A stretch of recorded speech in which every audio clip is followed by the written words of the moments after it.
FRC shoulder extension pails and rails with a supinated grip using the barbell in the rack. So I'm going to take supinated grip, palms are facing upwards, roughly shoulder width or slightly wider apart. I'm going to walk the feet forward and lift the chest up to face forward or face the horizon. From here we want to make sure we are retracting and depressing the shoulders so they're not protracted and shrugged up. Retract, lift the chest up, depress the shoulders. Keeping a nice firm grip on the bar, we're just going to start to sit down and take the shoulder into greater extension. Keeping the torso upright, find that range, and this is where you'll hang out in the isometric stretch for the prescribed amount of time, okay? When you get to the end of that, you won't come out of the stretch, you'll stay seated in this position. Our PAILS contraction is to think about trying to pull the bar towards the floor, okay? So keeping the shoulders retracted, we're going to activate all of this stuff underneath the arm and we're going to try to be pulling down. So the lats are going to be working nice and hard. We'll hold that for around about 15 to 20 seconds. So the PAILS contraction will look like this as I set it up again. Torso upright, shoulders retracted and depressed, sitting down in the squat. Let's say I've been here for the isometric whole time. Now I'm going to create tension.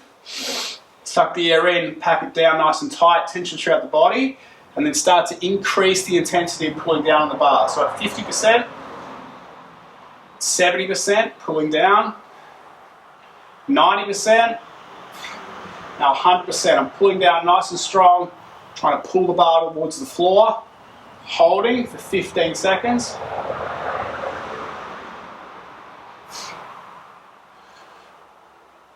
When I get to the end of that, now I'm going to try to lift the bar up, but at the same time I'm squatting deeper into the stretch, pushing the bar up and holding for 15 seconds, okay?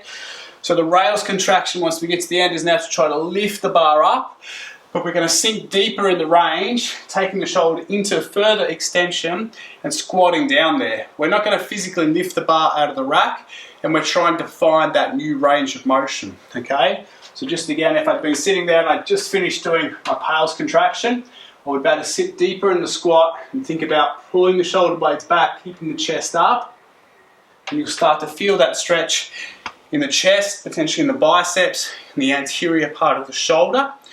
We don't want to feel pain in the elbow. If you start to feel pain in the elbow, just back out of that range just a little bit and get the focus back on the chest and on the shoulder there, okay? Good posture, always retracting the shoulders, always keeping the chest up, trying not to arch the lower back, just trying to use the legs to squat down deeper into the range of motion and improve your shoulder extension.